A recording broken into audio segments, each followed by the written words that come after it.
No, it's about entertainment, and it's a good feeling. Yeah. I mean, it was a fantastic journey for us as well, a voyage of discovery, if you like, because we'd never done it before. And I think some of those reviews were the product of people who thought, what the hell do they think they are? Why do they think they can make a musical? But, that's kind of what we do. We make music and we entertain people. So it's nice to be able to do that. If it's okay, we're going to talk to you over the next 4.5 hours about your life and career. Can we start with the Queen days? Because I just want to ask you one question that's always fascinated me, that I always talk to you about. How does it feel to be a sex symbol and B, one of the most popular people in one of the most popular bands in the world ever? Thank you. Who said that? I've just said it. Oh, this is you. I don't think I think of myself as a sex symbol.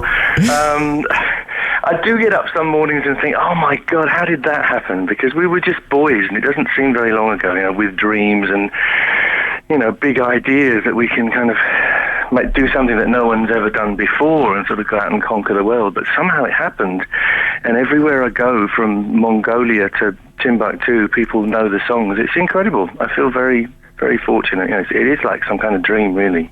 And of course, you brought Queen back very recently and did these big arena tours a couple of 3 years ago.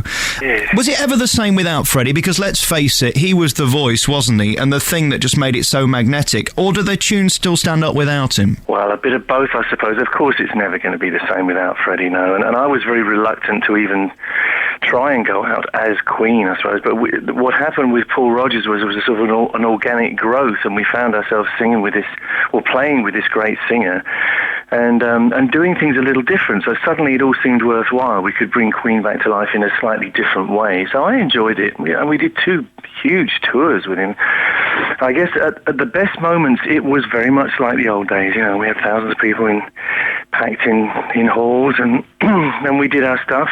And I think Roger and I probably played better than ever. I think we raised our game pretty good, really, because, you get to know a few things as you get older. You might not be able to run so fast, but you kind of know your trade, But having done that, I can't really see us doing it again at the moment, because who would sing, we did our thing with Paul, but I think that's kind of run its course. So We Will Rock You is a great thing to be able to have it, we have young people singing the parts, we have young players, and we can just kind of uncle the whole thing, and it's a good feeling that the music lives on, and it's not a fossil, things change. And I know I shouldn't be biased because this is the BBC, but I've seen that show 5 million times with various casts, and I'll tell you who's my favourite person in that, is that Maz Murray. I just think she's a phenomenal performer. I know she's off for them, and she's had a baby, hasn't she? She's just had a baby, bless her. Yes, a little boy. Shall we see how she's doing? Maz Murray, good morning. Good morning, boss. Maz! What a lovely surprise. Oh, hello, gorgeous men. How you doing, love? I'm doing okay, actually. Isn't this weird that for the first time I'm keeping my voice down because I've got a sleeping little bunny next to me? Oh. And we all know you've got the biggest gob in show business, haven't you? And I was talking about my husband, actually. I'm missing the show terribly and missing my mates terribly, but it's all good, and it's one of those things, and everybody's done it. And I'll have to just get over the pain. Oh, dear. Are you all right? Are things good? I'm all right. It's a little different for me. I'm doing stereoscopic things instead of music things at the moment. Did you know he was into all of this, Maz? I've got the book. Have you? Yeah, Maz knows. I'm like one of his PAs. I'm the head of his marketing campaign. Everybody comes around to see the baby, and I just put the book in front of them and go, but have you seen this? How does it feel when you're stood there singing songs that Queen did all those years ago and Brian's in the audience watching you do it? As terrifying the first time I ever sang for them. And I've been singing them for 9 years, and it never gets any easier. And Brian will back me up on this, because the minute I see him backstage, I go, oh, not today! It's just as you get in the swing of thinking, okay, I can relax today, this is just another show, in walk Queen, and you go, oh, poo. The thing is that they are magnificent, and they're untouchable, and their songs are pretty difficult songs to sing, done correctly. Mm-hmm. And we are so respectful of their music and of their ability and of their opinion that when they're in, you are immediately aware of what you're doing, and that is sometimes the kiss of death, because the minute you start thinking about them, Brian will back me up on this, the minute you start thinking about what you're doing, you have no idea what you're doing. Yeah, you can have a terrible moment. Well, I've had it myself, because I occasionally do play in the show, on special occasions, and I had one of those moments, and Maz was there, she'll tell you, and I came up being a rock god hero in Bohemian Rhapsody, and thought, where am I? What am I doing? Because something had gone wrong. I think there was too much smoke, and the lift didn't work or whatever, and suddenly I was just playing rubbish. It's a horrible feeling. It was eclectic jazz. Yes. Listen, get back in this We Will Rock You, because we need you, and I love you very much, and good luck with the baby. Yeah, we miss you. Love you both, and have the most wonderful time. Oop noose. Thank you very much, Maz Murray, a great star in the West End. And that's really what you looked for with this show, wasn't it? You needed people who could take on these mammoth songs. Yeah. How much rehearsal do you do when you go back and do those Queen songs now? Because, your stuff is really intricate. I remember you stood on the top of Buckingham Palace once doing that big thing for the Queen. It can't be easy, can it? No, that was a moment of pure... what's the word? Terror management, because that was a tough one, yeah, and I will never do that again. I think I was lucky to get away with it once. I don't think I'd tempt fate, but yeah, it's not that you're going to fall off the roof, it's the fact that you could look the biggest idiot in history if you mess up on the top of the roof with 5 billion people watching you. Yeah, that was a big one for me. You've got this exhibition. What is it? It's, there are two things, really. We've got an exhibition which we're opening in the smallest gallery in the world. It's called the Gallery on the Green, and it's a phone box. And you might laugh, but this has become really a big thing with the people here, and it's a way of distilling an exhibition into a very small space, and it's a very intimate experience. There's obviously only one person can go in there at a time, but it's been really hugely successful, and it lends itself perfectly to what we do, because my thing, along with Elena Vidal, my co-author, is stereoscopic photography. So really you're just one person with one viewer looking at one view, and it's a very very close and intimate experience. So it's perfect for us. We have this exhibition of cards, so you'll be able to go in there and it's just you walking back into the 1850s through this virtual window, and you feel like you could almost talk to the people there. It's a great experience, I think. So that's what we're doing this morning, opening that exhibition, and then we do our show in the evening, and our show is 3D projection and a lecture. Was it really Weetabix and those little things we got free that got you into all of this as a kid? It was, yes. I found that magical. You found this little card in your cereal packet, and it had 2 little flat pictures in, and then you would send off for your viewer for 1 and 6pence and pop the card in the viewer, and suddenly the magic happened, and instead of a flat picture, you had a 3D picture which you felt you could really walk into. So I was hooked, and from that moment on I could never understand why people would bother with normal flat photography when they could do stereo photography. And in terms of who's interested in this, what kind of reaction have you had? Well, good reaction. Yeah, people... there's a lot of oohs and ahs, which is what we like, really. It's not a rock show, but it is kind of dramatic, because in a sense, we bring T.R. Williams to life, who's the original photographer, and he's a bit of a hero of mine. And I think people feel like he's kind of in the room, and they get a glimpse into what 1850s life really was like in this tiny little village that we're portraying. It's a different kind of pace to life, and kind of a spiritual feeling about the way man relates to nature, which is very much in line with a lot of what I do these days. A lot of my time these days is spent on trying to make sure that animals are treated with respect and not abused. So that's become another real dimension of my life, and it kind of fits with this. And what do you love more, then? You're going to hate this question. Music or art? What turns you on the most?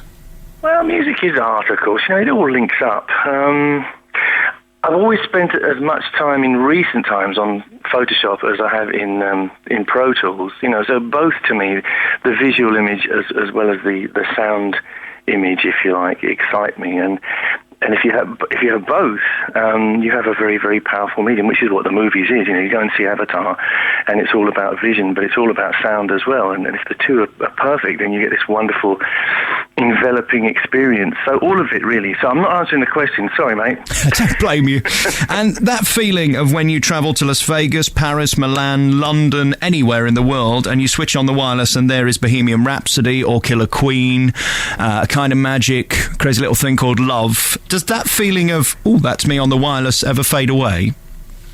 No, it's always a good feeling. I think that's what you dream of when you're starting off, that people will play your music. No, it's amazing. I never, ever take it for granted. It's great to be in people's lives. And a lot of our songs have kind of gone beyond just being records or tracks on the radio. They're actually part of life. Like, Rock You and Champions are part of people's lifetime experiences at sports or whatever, and it's that's an amazing thing to sort of feel that you're sort of welded into people's lives in some ways. It's a great privilege. And that riff that you do in Bohemian Rhapsody, how difficult is that on a scale of 1 to 10? Do you know what? It's not that easy. It never gets that easy. Freddie, of course, always wrote in odd keys, so it would normally be B flat or F or something. Not the sort of keys you instantly want to play on your guitar. So I evolved ways of doing that to fit in with his piano playing. No, it isn't easy. And I do a lot of guest appearances in We'll Rock You these days, like if there's an opening or an anniversary or whatever, and I go on and I'm, the guitar hero or whatever, which is a gift, but I still have to be really careful about what I'm doing because I can slip off. And once you slip off, it's hard to slip back on again, Do you still think about him most days?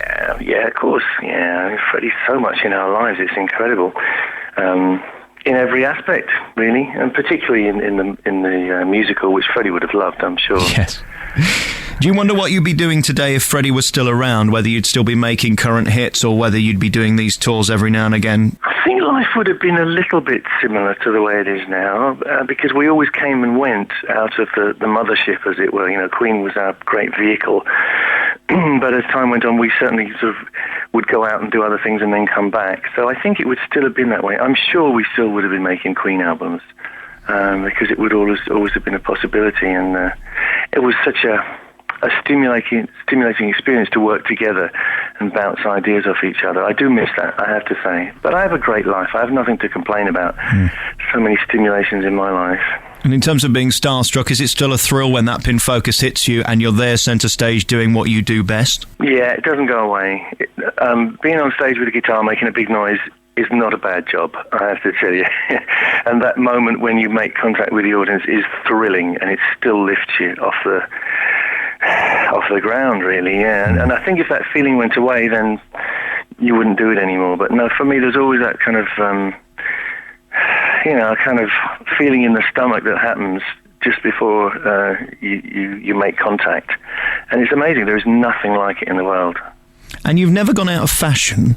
Does that mean more to you than anything, the fact that people have loved you and still continue to love you? Well, we've never been in fashion, in a sense, have we, I suppose? Maybe. Do you really feel that? Well, we've always been a little bit outside of everything. I think we don't sort of follow trends, in a sense, and I never felt we were the thing of the moment. I don't know, maybe that's just a perception. I mean, but the fact that people love us is incredible. Yeah, it's something outrageous. And it's funny, I don't really change the way I feel inside, and I walk into a room of people that I've never met before, and I always feel like I'm about 18 and kind of nervous and like, oh, nobody's going to know who I am and what do I say and stuff. And it's always a bit of a shock when people sort of look at me like, oh, you're some kind of icon or whatever it is. I can't really get used to that. It's funny how people relate sometimes. And I think the nice thing is when people treat us as normal people that they can just chat to. That's the most sort of comfortable thing. But it's great. It's great if someone comes up and says, you've influenced my life, you've been the soundtrack to something great that happened in my life, and those moments are precious. My final question has to be this, Brian, and Hairspray. I'm not talking about the musical. I'm talking about how you get out of the house in the morning. Are you keeping that industry going? What do you think? You think I use Hairspray? Well, how do you do it? I mean, it's a magnificent beast, that hair you've got. Oh, no. I've hated it most of my life, actually. When I was a kid, I was really embarrassed about having curly hair because all the cool people had straight hair. So I used to try and straighten it when I was a kid, with disastrous results. No, it's just what it is, really, and it's changing. It's becoming a silver fox now, which is... oh, no, okay. Don't tell me that. Don't let me down. Soon I will be Harpo Marx or Albert Einstein, but that's fine too. No, I'm lucky to have hair at all, so I'm not grumbling, really, it doesn't make much odds to me. It's not something I sort of think about that much. It just does its thing, Brian, thank you for being you, and thanks for coming on the programme this morning. I hope we